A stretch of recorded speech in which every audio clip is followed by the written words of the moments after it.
Hi everyone. I'm Will. I'm glad to see you again. Hi, I'm Emma. Let's have fun today. Hi everyone. Thank you for coming to Minpro today.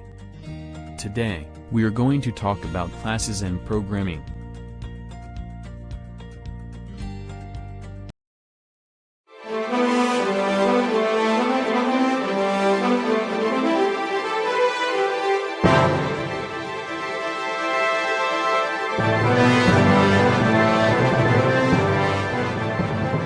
Minpro. What kind of programming did you learn at school? We did arithmetic first. We drew a polygon with Scratch. We moved a pin and drew an order from a triangle. In my class, we made the sides the same length and calculated the angle for turning the pin. My class drew the lines in the same way, too. The class was over when we made the program to draw the polygon. Is this the kind of program you made?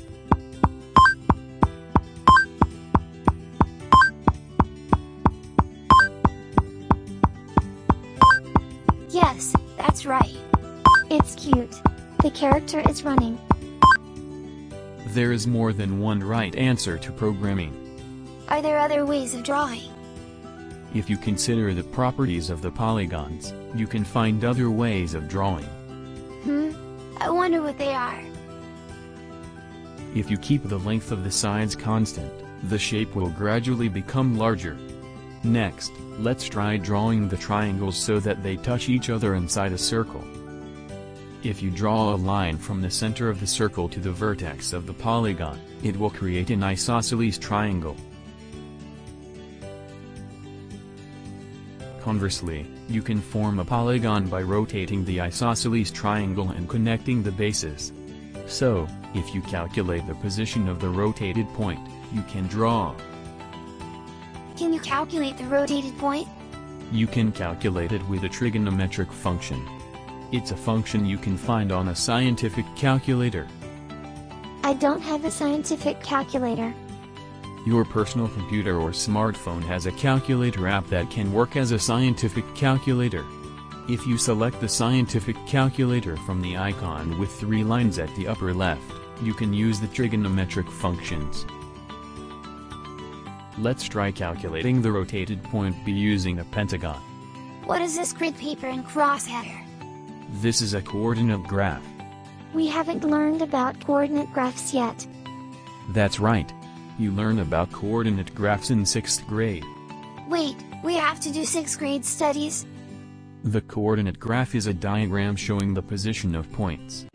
It is the same as a point on the edge of a piece of grid paper, which is 20 centimeters wide and 20 centimeters high. Coordinates are often used in programming. They are simple and handy, so try to learn them. In a coordinate graph, the reference position is the center. The center is written as coordinates 0, 0, and is called the origin. From here, the position 1 square higher in the graph is the coordinate 0, 1. The position 1 square to the right from there is the coordinate 1, 1. I got it. The numbers in the parentheses of the coordinates represent how far outward to the right you are. These coordinates are called the x and y coordinates. The left and right directions are the x-axis, and the up and down directions are the y-axis. In computer programming, coordinates are also represented by x, y. In Scratch, those are in the motion blocks. That's right. If point A represents coordinates 0, 10, then point B represents coordinates xb, yb. XB isn't a number. I got it. We're going to calculate xb. That's right. You figured it out. I figured it out too. Are we going to use trigonometric functions for the calculation? Correct. You both are brilliant geniuses. It's easy. It looks like fun. The triangle formed by the origin and points A and B is an isosceles triangle. You draw a straight vertical auxiliary line from point B toward the x-axis. The point where the line intersects the x-axis is xb. The point where the line is drawn horizontally and intersects the y-axis is YB. So, what you want to calculate is XB and YB. You know the apex angle, right? Yes, but can we calculate with just the angle? You can if you know the length of the equal sides. Do we only need the angle and the equal sides? A triangle is formed with point B, point YB, and the origin. Do you know what kind of triangle this is? It's a right triangle. The other angles are 72 degrees and 18 degrees. What else? What do you mean, what else? I wonder what it is. The hypotenuse of a right triangle is the same as the equal sides of an isosceles triangle. That's right. That's how I drew it. How did I miss that? I bet we can use trigonometric functions to calculate using the 72-degree angle and the length of the hypotenuse. If we can do that, it's really handy. Trigonometric functions are used to calculate the lengths of the other sides using the hypotenuse and angle of a right triangle. The trigonometric function sine, angle, can be calculated by entering the angle and pressing the sine key on the calculator. Try entering 72 and then pressing the sine key. Oh, what a big decimal number. Is this okay? Sine 72 equals 0.951055651. It is the ratio of the hypotenuse to the length of XB. In other words, XB can be calculated as the length of the hypotenuse, multiplied by the trigonometric function sine, angle. So, if the decimal is represented as a percentage, it is approximately 95%. This means XB has a length that is 95% of the hypotenuse. That means it's 5% off.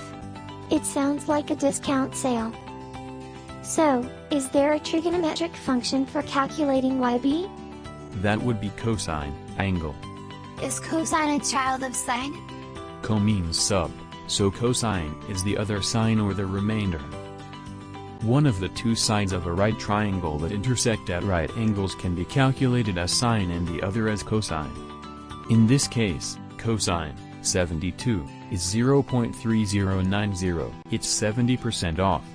So, we calculated the coordinates, xb, yb, of point B with the trigonometric functions. Then, what about point C? If we draw a line from point C to the x-axis and y-axis, then, the angle would be... It's the second one, so would it be 72 multiplied by 2, so in other words, 144 degrees? Sine 144 is 0.5877 and cosine 144 is minus 0.8090. It looks like that might be correct. You can also calculate points D and E, so why don't you try designing a Scratch program on your own? Wait, please teach us some more first. Does Scratch have any trigonometric functions? Scratch's trigonometric functions are in the operators group. If you click on absolute value in the block called absolute value of, you will find sine and cosine. Here they are. Okay, I'm going to make a program. I'm going to try to. The length of the hypotenuse determines the size of the polygon. And, that's the radius of the circle. Check the size of the Scratch screen, and decide a good length.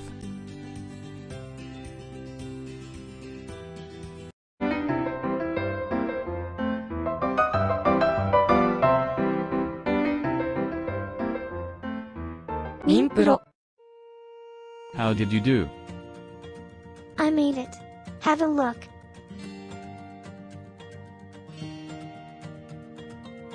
It looks good. Great job. But, if I increase the number of angles from a triangle, the variables increase, and it's confusing. Can I see your codes? This is what it looks like. Let's see. You calculated the trigonometric functions. You've done multiplication here.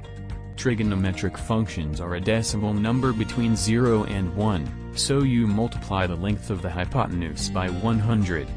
If you don't do this, The length of the hypotenuse will be 1, and the figure will only look like a dot. I see. I forgot the length of the hypotenuse. That's why I couldn't draw a line. Let's try modifying how we use variables.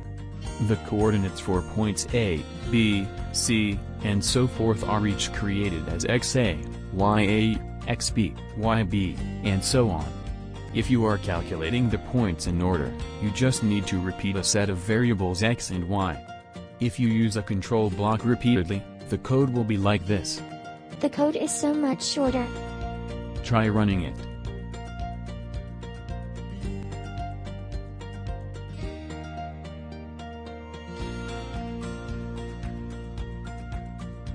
It works even if the number of polygons increases.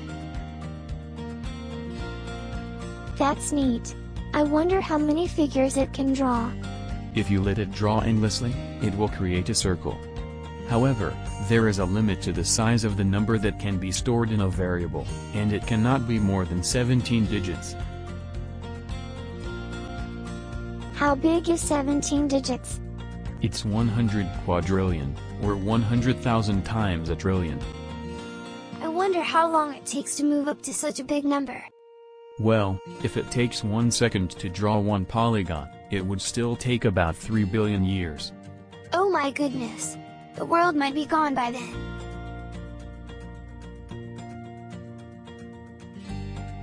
Today, we programmed using trigonometric functions you will learn in high school. Was it difficult? I didn't understand it in the beginning, but once I started making the program, it was easy. That's true. It's really handy that you can find the position just with angles. Trigonometric functions are used everywhere in the world. For example, you can calculate the height of a building by stepping away 100 meters and measuring the angle looking up at the roof of the building. So, how do you think you would calculate it? The angle looking up at the building is called the angle of elevation. If you subtract the angle of elevation from the right angle, you get the apex angle. The building's height YB is the hypotenuse multiplied by cosine, apex angle. But we don't know the length of the hypotenuse. Well, instead, you know that XB is 100 meters. In this case, you can use the trigonometric function tangent, angle, to calculate YB with XB and the angle of elevation. The building's height is YB equals XB multiplied by tangent, angle of elevation. You can do anything using the trigonometric functions sine, cosine, and tangent. It's like a cheating skill. I'm going to try measuring the angles of everything.